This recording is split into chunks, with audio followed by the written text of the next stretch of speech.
Okay, class, mag-a-announce ako ng scores. Scarlett, 20/20 ka. Yes, perfect. Pero -5 ka na kasi.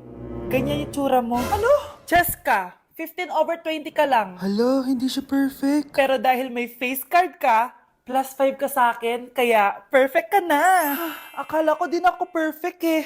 Face card never decline. Bakit may plus points yung pagiging face card ni Cheska? Tapos ako may minus? Porket ganito yung tsura ko? Pinagpuyatan ko yung exam na yan. Oops, may bitter dito.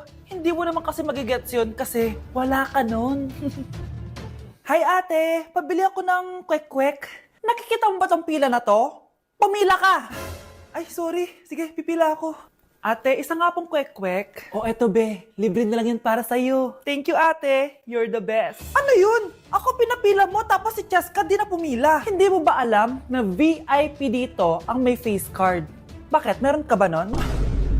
Face card pa lang gusto nyo ha. Bibigyan ko kayo ng face card. Okay class, mag-exam tayo. Cheska, exempted ka na sa exam kasi may face card ka.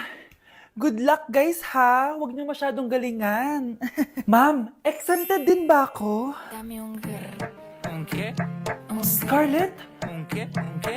Grabe ang face card. Exempted ka na rin, Scarlett. Thank you, ma'am. Ako lang dapat ang face card dito sa room. Ako ang tunay na face card. Anak, bilan mo ako ng tubig na sa 7-Eleven. Bilis na. 7-Eleven? Ah, sige, Nay. Nay, alis na ako, ah. Ba't may dalang maleta yun? Ano naman trip ng babaeng to? Manonood na nga lang ako. Wow, ganito pala itsura ng airport. Ang ganda. Ganito pala feeling sumakay ng airplane. Eto ba yun, yung 7-Eleven? Teka, anong oras na? Bakit di pa umuwi yung babaeng yun?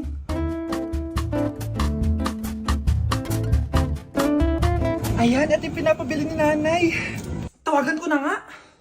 Ay, hello, Nay. Eto na, nabili ko na yung pinapabili mo. Nasa ka na, ha? 7-Eleven, di ba, Nay? Oo, 7-Eleven. Diyan lang sa may kanto. Ay, akala ko kahit sa 7-Eleven. Ha? Nasa ka ba? Sa Japan. Ha? Japan?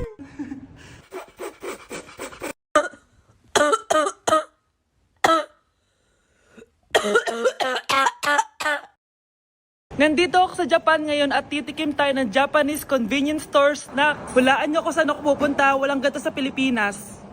Grabe, the best talaga ang 7-Eleven sa Japan. Parang lahat ata ng gusto mong bilhin nandito na. Sobrang dami! Let's try this to. Ano kaya to? Mukha siya mochi. So, let's buy. Oh, may brulay sila guys oh. Siyempre, add to cart. Parang sikat din to. Kainin natin guys, tara. Add to cart. Yakult ba to? Malaki ng Yakult nila dito oh. Add to cart. May Japanese oh. Arigato. Tikman na natin. Una natin titikman itong pudding.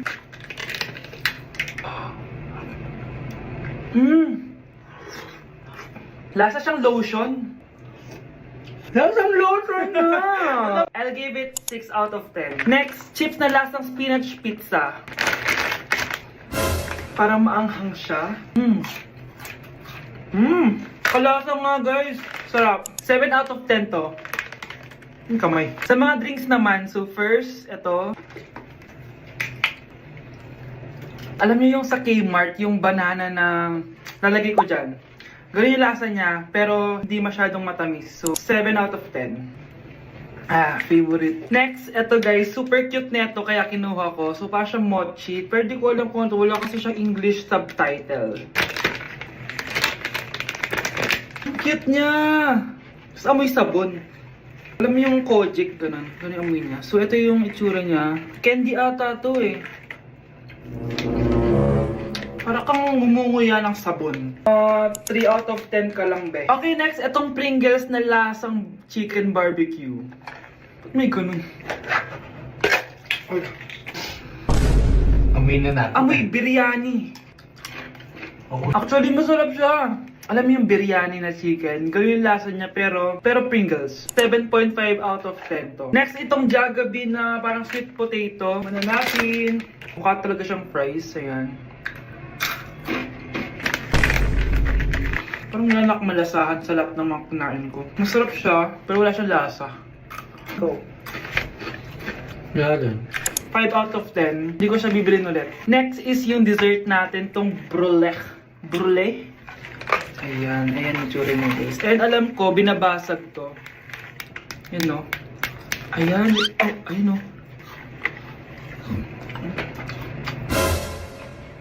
Ang tamis masyado. Tamis.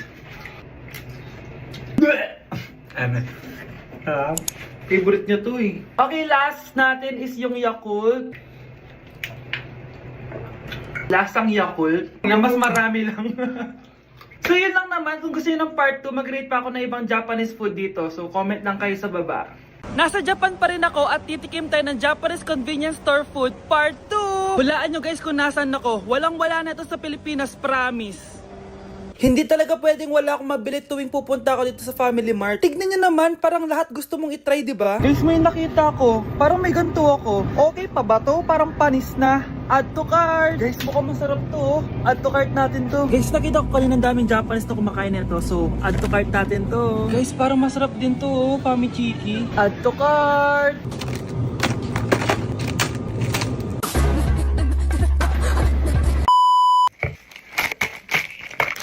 Tikman na natin! Una natin titikman na itong mukhang baya.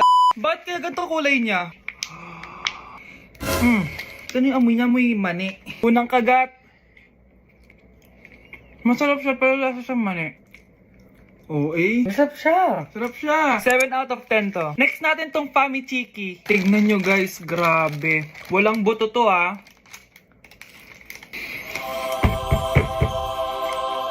The best! Pupunta talaga ako ng Japan para lang dito. Buhay ko out of 10 to guys. Next, mag-drinks muna tayo.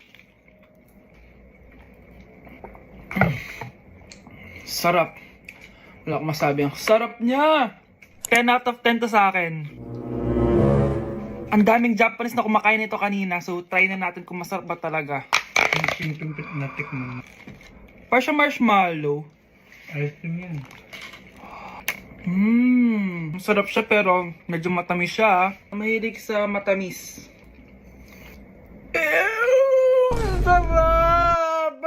Oh, next natin to palaging kinakain ni Honey Bunch. So para siyang pandesal na may feeling sa loob. Dami pala niya. May laman siya guys. You know? Masarap siya pero wala siyang lasa. O yun naman, magko-comment na naman masarap pero walang lasa eh. I'll give it 7 out of 10. Next natin tong parang mushroom na parang chocolate din. Next natin tong ganito yung itsura niya.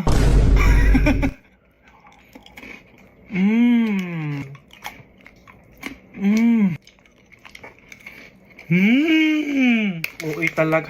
Masarap to guys, 9 out of 10. Okay guys, last natin tong soy sauce flavored moisturized crackers. So lasa siyang toyo. Tikman na natin.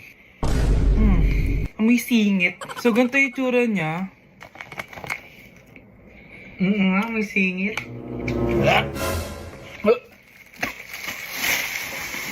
Wag nyo try guys. 1 out of 10 lang to. So yun lang naman guys, no? Kung gusto nyo ng part 3, mag-comment lang kayo dyan. And malapit na kami umuwi sa Pilipinas. Bye-bye!